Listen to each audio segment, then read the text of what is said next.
برب الفلق من شر ما خلق ومن شر غاسق إذا وقب ومن شر النفاثات في العقد ومن شر حاسد إذا حسد۔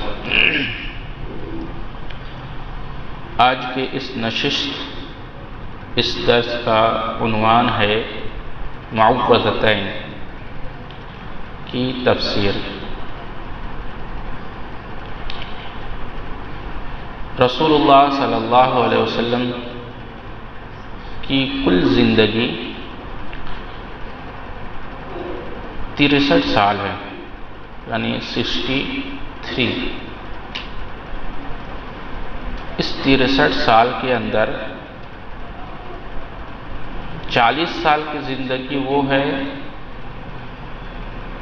جب آپ صرف ایک انسان تھے، ایک بشر تھے۔ 40 سال کے بعد آپ کو نبوت ملی اور آپ نبی بنائے گئے، رسول بنائے گئے۔ اور یہ جو نبوی زندگی ہے یہ کل 23 سال 23 ایئرس آپ کی نبوی زندگی گزری۔ اس 23 سال میں کل 13 سال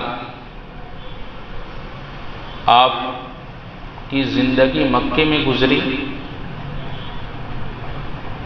اور بقیہ کے 10 سال مدینے میں گزری۔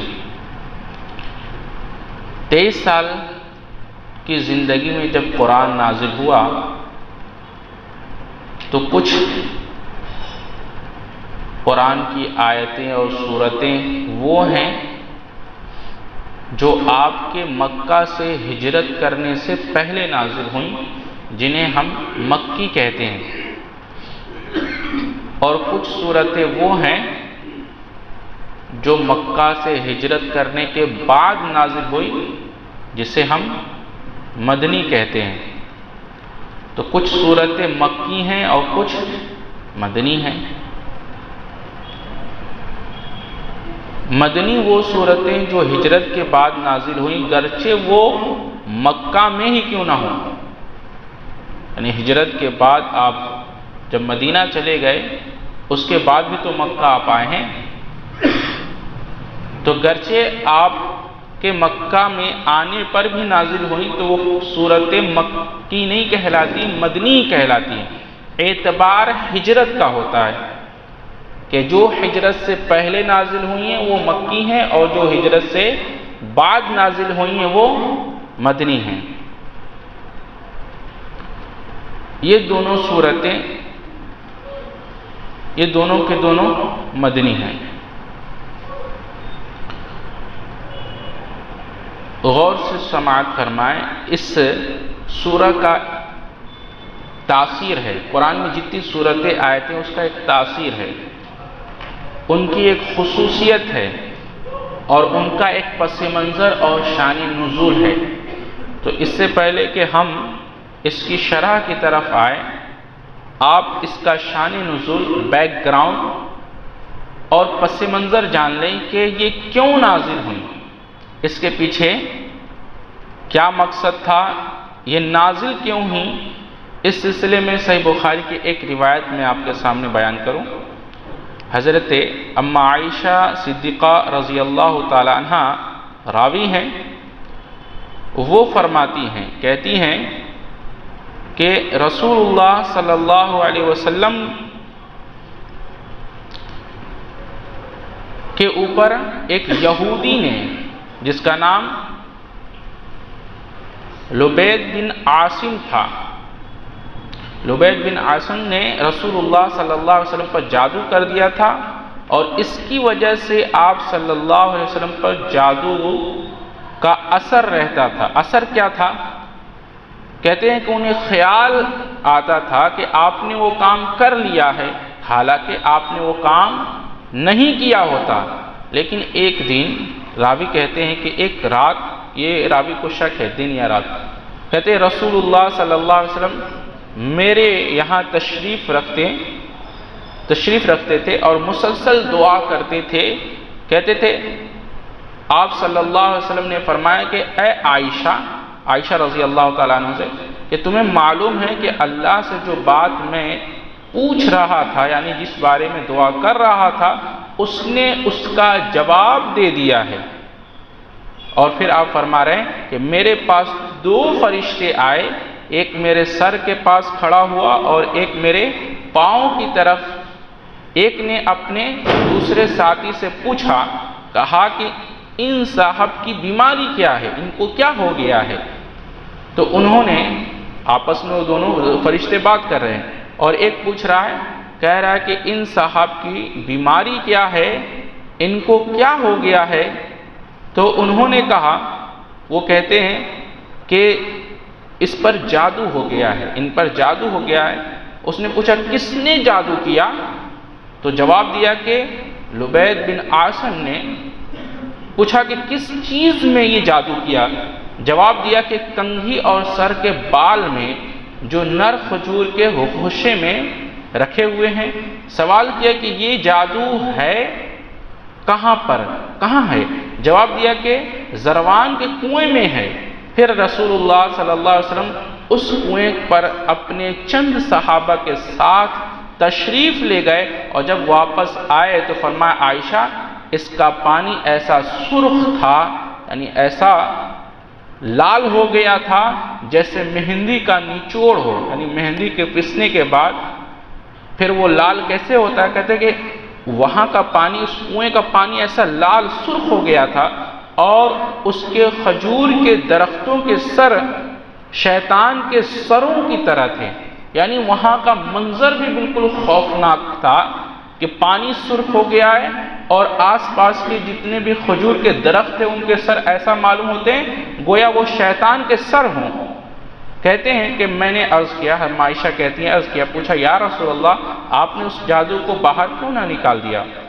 تو نبی صلی اللہ علیہ وسلم فرمایا کہ اللہ تعالیٰ نے مجھے اس سے عافیت دے دی، اس لیے میں نے مناسب نہیں سمجھا کہ اب میں خواہ لوگوں میں اس برائی کو پھیلاؤں بتاؤں. پھر نبی صلی اللہ علیہ وسلم نے اس جادو کا سامان، کنگھی، بال وغیرہ کو ایک خرما کا غلاف ہوتے تھے اس میں دفن کر دیا. دوسری روایتوں میں یہ ہے کہ آپ صلی اللہ علیہ وسلم پر جب آپ وہاں گئے تو دیکھا، کیا دیکھا؟ کہ اس میں کل 11 گرہیں لگی ہوئی تھی. اس بال میں کتنی گرہیں تھیں؟ 11 گرہیں لگی ہوئی تھیں. اور سورہ ناس اور سورہ فلق یہ دونوں سورتوں کی آیتیں کتنی ہیں؟ 11 ہیں. آپ آیت پڑھتے جاتے اور وہ گرہیں کھولتے جاتے، آیت پڑھتے جاتے اور گرہیں کھولتے جاتے. لہذا اس طرح 11 آیتوں کے ساتھ 11 گرہیں کھل گئی اور آپ کو افاقہ ہو گیا، آپ بالکل صحیح ہو گئے. معلوم کیا ہوا؟ معلوم یہ ہوا کہ انبیاء پر بھی جادو کا اثر ہوا ہے. وہ نہیں ہوا ہے؟ کیوں؟ کیونکہ جس طرح انبیاء کو بھوک لگتی ہے، جس طرح انبیاء بھول جاتے ہیں، جس طرح انبیاء کو انسانوں کی طرح دوسری حاجتیں ہوتی ہیں اور دوسری ضرر اور نقصان دہ چیزیں نقصان پہنچاتی ہیں، اسی طرح جادو بھی انبیاء کو نقصان پہنچا سکتی ہے. اور یہ جادو کا ہی اثر تھا جس کی وجہ سے آپ کو ایسا معلوم ہوتا تھا کہ ابھی میں نے یہ کام کیا ہے، حالانکہ وہ کام آپ نہیں کیا ہوتا. اور جو کام آپ کر لیتے بھول جاتے تھے کہ میں نے یہ کام کیا ہے. یہ جادو کا اثر تھا. اور بعض لوگوں نے اس کا انکار کیا ہے، جو منکرین حدیث ہیں اور دیگر جو لوگ ہیں جنہوں نے جو اہل سنت سے الگ ہیں، انہوں نے اس کا انکار کیا ہے اور وہ کہتے ہیں کہ انبیاء پر ایسا نہیں ہو سکتا، جبکہ قرآن اس پر شاہد ہے. قرآن میں کیا ہے؟ موسیٰ علیہ السلام کے مقابلے میں فرعون کے جادوگروں نے جب اپنا جادو دکھایا، یعنی وہ رسیاں ڈالیں تو وہ رسیاں دوڑتی ہوئی سانپ نظر آئی، جس کو دیکھ کر حضرت موسیٰ علیہ السلام ڈر کے تھوڑا پیچھے ہٹے. تو یہ جو خوف ہوا، یہ ڈر ہوا، یہ انبیاء کو بھی ہو سکتا ہے اور انبیاء کو بھی ہوا. معلوم کیا ہوا؟ معلوم یہ ہوا کہ جادو کے اثرات ہوتے ہیں، اور جادو قرآن اور حدیث دونوں سے ثابت ہے۔ اس میں ایک بات قابل غور یہ ہے کہ جادو کا اثر تب ہی ہوتا ہے جب اللہ کا اذن ہو۔ اللہ کے اذن کے بغیر جادو کا بھی اثر نہیں ہو سکتا۔ ہاں البتہ کسی چیز کا ہونا اور اس کا اثر ہونا یہ دو الگ الگ باتیں ہیں، اس کو سمجھیے۔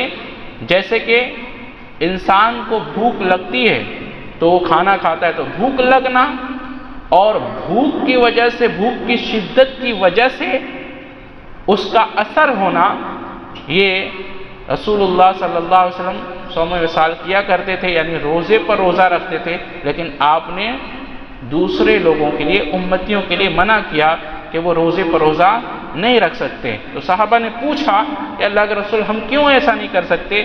تو آپ نے فرمایا کیونکہ اللہ مجھے کھلاتا ہے اور اللہ مجھے پلاتا ہے۔ تو جس معاملے میں اللہ کے رسول صلی اللہ علیہ وسلم نے تخصیص کر دی ہو کہ وہ صرف میرے ہی لیے ہے، لہٰذا وہ نبی کے لیے ہے۔ جس معاملے میں تخصیص نہ کی گئی ہو وہ سب کے لیے ہے۔ جیسے تہجد کی نماز ہے، آپ ہمیشہ پڑھتے تھے، آپ کے اوپر فرض تھے، لیکن امت کے لیے وہ فرض نہیں ہے۔ اس طرح سے آپ کو ایک وقت میں 4 سے زیادہ بیویاں تھیں، لیکن ایک مسلمان کے لیے ایک وقت میں 4 سے زیادہ بیویاں وہ نہیں رکھ سکتا۔ اس طرح سے بہت ساری خصوصیات ہیں جو نبی کے لیے خاص تھیں، لیکن اثر کا ہونا، کسی چیز کا ہونا اور اس کا اثر ہونا، یہ دونوں الگ الگ باتیں ہیں۔ اثر تبھی ہوں گی کسی بھی شے پر، کسی بھی چیز کا، جب اللہ کا اذن ہو۔ وہ چیز کی جائے گی لیکن اس کا اثر تب ہوگا جب اللہ کا اذن ہوگا، اور اللہ کی اجازت کے بغیر جادو بھی نہیں ہو سکتا۔ تو یہ جادو کتاب و سنت سے ثابت ہے۔ اسی کے توڑ میں اللہ رب العالمین نے یہ 2 سورتیں سورہ فلق اور سورہ ناس نازل کی ہیں۔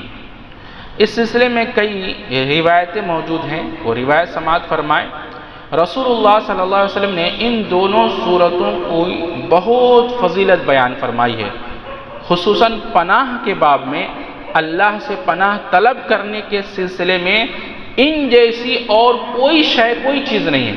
پناہ کے لیے دوسری بھی دعائیں ہیں، جیسے آپ تحیات پڑھتے ہیں تو تحیات کے بعد درود پڑھتے ہیں، درود کے بعد ایک اور دعا پڑھتے ہیں، دعائے معصورہ، اس کے بعد 4 چیزوں سے پناہ مانگتے ہیں۔ اللہم انی اعوذ بک من عذاب القبر، واعوذ بک من فتنة المسیح الدجال، واعوذ بک من فتنة المحیا والممات، اللہم انی اعوذ بک من المعصم والمغرم۔ اسی طرح پناہ سے کے لیے اور دوسری مسنون دعائیں ہیں، اللہم انی اعوذ بک من الہم والحزن والعجز والکسل والبخل والجبن وضلع الدین وغلبۃ الرجال۔ تو پناہ کے سلسلے میں بہت سی دوسری دعائیں بھی ہیں، لیکن پناہ کے باب میں جتنی جامع، جتنی اہم اور جتنی معتبر، جتنی مقبول یہ 2 صورتیں ہیں، ان جیسی اور کوئی نہیں ہے۔ سمجھ میں آئی؟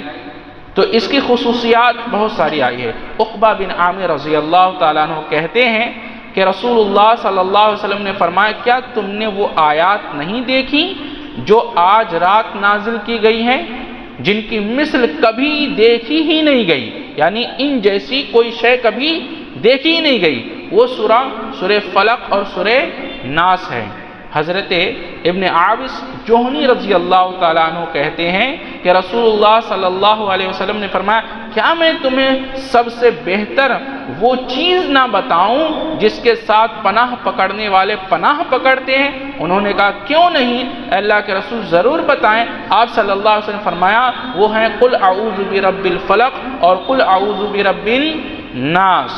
اسی طرح تیسری روایت حضرت عبداللہ بن خبیب رضی اللہ تعالی عنہ سے ہے، کہتے ہیں کہ رسول اللہ کہتے ہیں کہ ہم ایک بارش اور سخت اندھیرے والی رات میں نکلے، ہم یعنی یہ اور ان کے ساتھ کچھ لوگ اور بھی تھے، کہتے ہیں کہ ہم لوگ بارش اور کسی سخت اندھیری والی رات، یعنی گھماشان کی بارش ہو رہی ہے، رات ہے اور ایسی اندھیری رات میں اور بارش ہو رہی ہے، تو ہم ایسی رات میں نکلے، ہم رسول اللہ صلی اللہ علیہ وسلم کو تلاش کر رہے تھے تاکہ آپ ہمیں نماز پڑھا دیں۔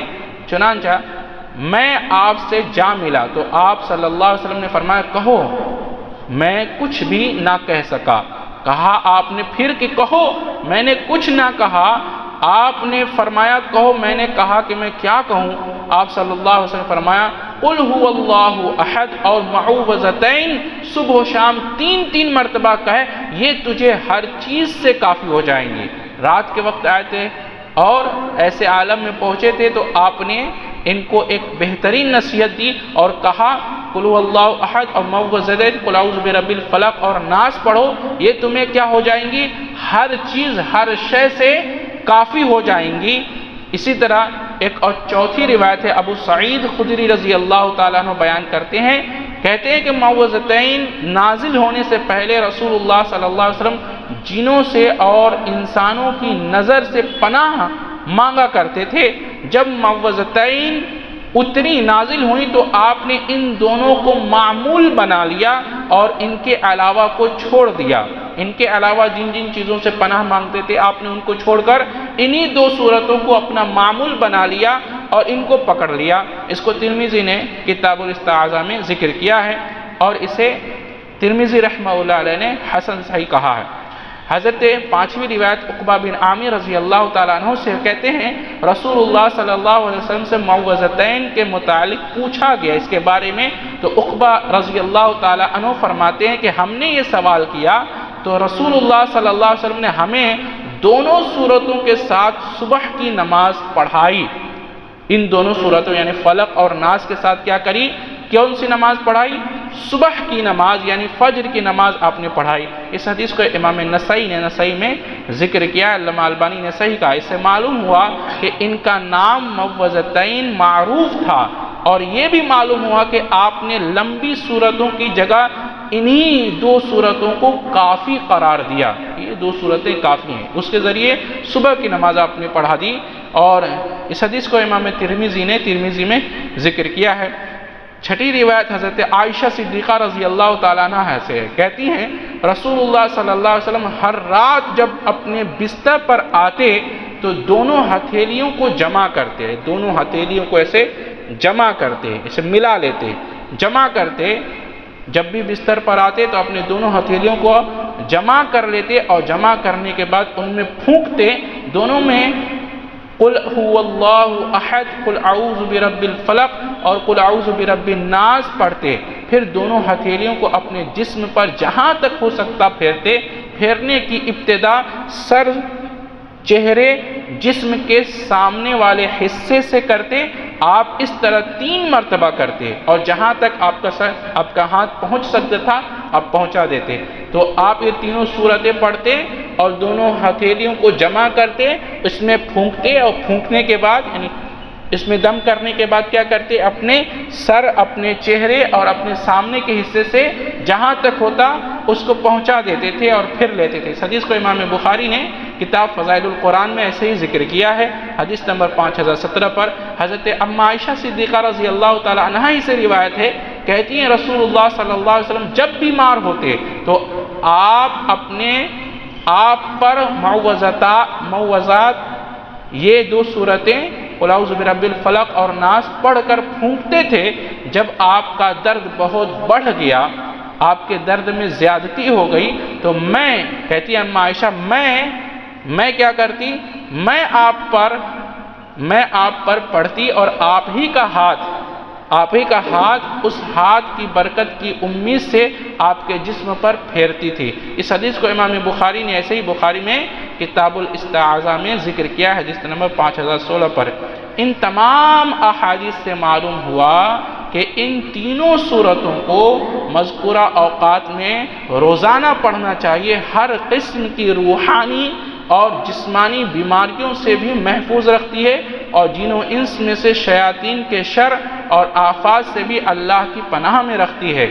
جب ہم اعوذ باللہ من الشیطان الرجیم یا معوذات یعنی قل اعوذ برب الفلق اور ناس پڑھتے ہیں تو ان کے ذریعے سے اللہ تعالیٰ کی پناہ مانگتے ہیں، اور ان سے اللہ تبارک تعالیٰ کی پناہ مانگنے کا مطلب یہ نہیں کہ صرف زبان سے یہ الفاظ ادا کیے جائیں، بلکہ ضروری ہے کہ وہ تمام خیالات، خواہشات اور اعمال کو ترک کرنے کی کوشش کی جائے، چھوڑ دیا جائے جو شیطان کو پسند ہے۔ جس طرح کسی شخص پر کوئی درندہ حملہ کرتا ہے تو اس کا صرف یہ کہنا کافی نہیں ہوتا کہ میں فلاں قلعے میں پناہ لیتا ہوں، صرف یہ کہہ دے تو وہ اس درندے سے بچ نہیں سکتا، بلکہ اسے اس قلعے میں پہنچنے کی جد و جہد بھی کرنی چاہیے، کوشش بھی کرنی چاہیے۔ اسی طرح دشمن کے حملے سے اللہ کی پناہ طلب کرنے والے اور اس پر فتح اور نصرت کی دعا کرنے والے کے لیے پناہ اور دعا کے الفاظ ہی منہ سے ادا کر دینا کافی نہیں ہے، بلکہ دشمن کے خلاف تیاری کرنا، میدان میں نکلنا اور قتل و قتال کے لیے تیار رہنا بھی ضروری ہے۔ اس کے ساتھ دعا بھی کی جائے تو واقعی اللہ رب العالمین کی پناہ بھی حاصل ہوتی ہے اور اس کی حفاظت بھی ہوتی ہے۔ اسی طرح اگر کوئی شخص عملاً تو ہر بات میں شیاطین، انس اور جن کی پیروی کرے مگر منہ سے اللہ کی پناہ طلب کرتا رہے تو یہ پناہ طلب کرنا اسے شیاطین سے اور اس کے وسوسوں سے بچا نہیں سکتا۔ اس کی ایک جامع مثال یہ ہے کہ کوئی شخص لا الہ الا اللہ کہنے والا ہو، لیکن لا الہ الا اللہ کہنے کے بعد بھی وہ شرک میں مبتلا ہو اور شرک کرے تو اس کا منہ سے یہ کہنا کافی نہیں ہوگا۔ حدیث یہ کہ لا الہ الا اللہ کہنے والے پر اللہ رب العالمین جنت کو واجب کر دیتا ہے اور جہنم کو حرام کر دیتا ہے، مگر کیا صرف یہ الفاظ ادا کرنے والا جہنم سے اللہ کی پناہ میں چلا جاتا ہے؟ نہیں، بلکہ وہ صادقا من قلبہ، یعنی سچے دل سے صرف اللہ کی کو معبود برحق مانے اور اسی کی عبادت کرے، اس کے لیے یہ فضیلت ہے۔ اگر وہ کسی غیر کو یا اپنی خواہش نفس کو ہی اپنا معبود بنا لے تو پھر کروڑہا بار بھی لا الہ الا اللہ پڑھتا رہے تو جہنم سے بچ نہیں سکتا۔ اسی طرح یہ معوذات جو ہیں اگر اس کو پڑھے تو پڑھنے کے ساتھ ساتھ ہر وہ کام جو شیطان کو پسند ہے، جو شیطانی فعل ہے، جو شیطانی عمل ہے، اس کو ترک کر دے، اس سے چھوڑ دے، اس سے دور ہو جائے۔ آیت میں ہے قل، اے نبی کہہ دیجئے، اور ہے اعوذ۔ اچھا یہ کیوں ہے کہ کہہ دیجئے؟ قل جیسے ہم دعا پڑھتے ہیں ایاک نعبد و ایاک نستعین، اللہ ہم تیری ہی عبادت کرتے ہیں، تجھ سے ہی مدد چاہتے ہیں، یہاں ڈائریکٹ نہیں کہا گیا اعوذ، بلکہ پہلے کہا گیا قل۔ اس میں ایک مفسر کہتے ہیں یہ اس وجہ سے، اس میں نقطہ یہ ہے کہ نبی بھی اللہ کی پناہ کے محتاج ہیں۔ اللہ اکبر، نبی سے بھی کہا جا رہا ہے کہ آپ کہیے، یعنی آپ بھی اللہ ہی سے پناہ مانگیے اور اللہ ہی کے پناہ میں آپ جائیں گے، تبھی اللہ آپ کی حفاظت کرنے والا ہے۔ تو نبی بھی اللہ ہی کی پناہ مانگتے ہیں اور اللہ ہی کی پناہ میں جاتے ہیں، اس لیے نبی سے کہا جا رہا ہے قل، آپ کہہ دیجئے، آپ کہیے، آپ بولیے۔ اللہ اکبر، اس سے معلوم ہوا کہ نبی بھی اللہ کی پناہ کے محتاج ہیں، اور نبی کے ساتھ ساتھ انبیاء، رسل اور صدیقین، شہداء، صالحین سب اللہ کی پناہ کے محتاج ہیں۔ اور پناہ کس سے مانگی جاتی ہے؟ جس سے پناہ مانگی جا رہی ہے اس سے، جس کی پناہ میں جا رہے ہیں وہ بہت بڑا ہو، بہت بڑا ہو، وہ اس سے ہمیں پناہ میں لے سکتا ہو، تبھی پناہ مانگتے ہیں۔ اگر وہ کمزور ہو تو پناہ میں نہیں لے سکتا۔ مثلا کوئی بچہ ہے، اس کا دوست اس کو مارنے کے لیے اس کو دوڑا رہا ہے، وہ سامنے دیکھ رہا ہے کہ میرا باپ کھڑا ہے، تو کیا کرتا ہے بچہ؟ باپ کے پیچھے چھپ جاتا ہے، باپ کی پناہ میں آ جاتا ہے، اور اس کو یقین ہوتا ہے مشفق اور محبت کرنے والے باپ کے اوپر کہ میرا باپ میرے اس دوست کے شر سے حفاظت فرما لے گا جو مجھے مارنے کے لیے آ رہا ہے، یا اس کے کوئی دشمن سے اس کا باپ حفاظت کر لے گا، اس سے لڑ لے گا، اس پر غالب رہے گا اور مجھے کچھ بھی ہونے نہ دے گا۔ تو اس یقین کے ساتھ وہ اس کی پناہ میں چلا جاتا ہے۔ تو جب ہم اللہ سے پناہ طلب کرتے ہیں تو ہمیں بھی یہ یقین ہونا چاہیے کہ جب اللہ کی ہم پناہ میں آ گئے تو پھر کوئی شے نہیں ہے دنیا کے اندر جو ہمیں ہمارا کچھ بھی بگاڑ سکتی ہو، کیونکہ ہر شے کا خالق اور ہر شے کا مالک اللہ رب العالمین ہے، اور ہم اس کی پناہ میں جا رہے ہیں۔ تو قل، اے نبی آپ کہہ دیجئے۔ اچھا، اعوذ کے معنی میں علامہ ابن قیم رحمہ اللہ علیہ نے ایک کتاب لکھی ہے معوذتین کی شرح میں، اور اس کے ایک مفہوم بتایا۔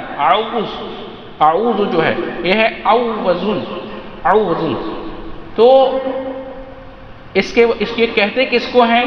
جب کوئی جانور، کوئی شے کسی پیڑ کے بالکل جڑ کے اندر چھپنے اور رہنے کی ایک جگہ بنا لے، جس سے وہ پیڑ اس کو چھپا لے.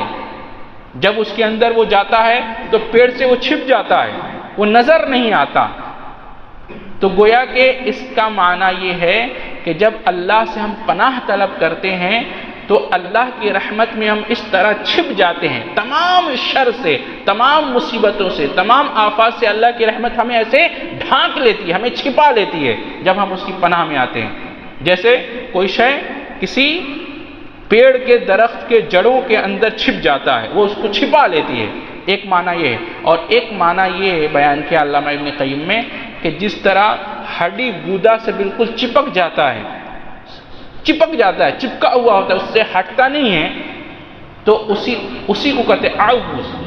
تو گویا کہ اللہ کی رحمت سے جو اس کے پناہ میں آتا ہے تو رحمت سے اسی طرح چپک جاتا ہے، اسی طرح مل جاتا ہے، تو وہ اللہ کی پناہ میں آ جاتا ہے. اب جو اس طرح سے اللہ کی رحمت سے چپک جائے اور جو اس طرح چھپ جائے اللہ کی رحمت میں، اب بتائیے کہ کون سی شے ہے جو اس کو کچھ کر سکتی ہو، اس کا کچھ بگاڑ سکتی ہو؟ کوئی بھی شے نہیں. کسی بھی شے کو اختیار نہیں ہے کہ اس تک وہ پہنچ سکے، اس لیے کہ وہ اللہ کی رحمت میں اس طرح سے ڈھک گیا ہے، اس طرح سے چپک گیا ہے. یہ تھا قل اعوذ کے 2 لفظ کا ایک مختصر سا شرح. ابھی یہ پوری سورہ باقی ہے، میں نے اس کی کچھ فضیلت آپ کو بیان کی، اس کی تاثیر اور اس کی شان نزول کہ کس طرح نازل ہوا. انشاءاللہ اس کی تفصیل آنے والے دروس میں ہماری اور آپ کی زندگی اللہ نے باقی رکھی تو ورڈ ٹو ورڈ، ایک ورڈ کے ساتھ انشاءاللہ اس کو کھولیں گے اور اس کو بیان کریں گے. آپ تمام سے گزارش ہے کہ آپ خود بھی ان تمام دروس میں اپنا وقت نکال کر آئیں اور دوسروں کو بھی اس کی دعوت دیں اور لانے کی کوشش کریں کہ اللہ رب العالمین ہمارے اس بیٹھنے کو اور ہمارے اس عمل کو اپنی رحمت اور اپنے فضل سے قبول فرما لے. آمین. وآخر دعوانا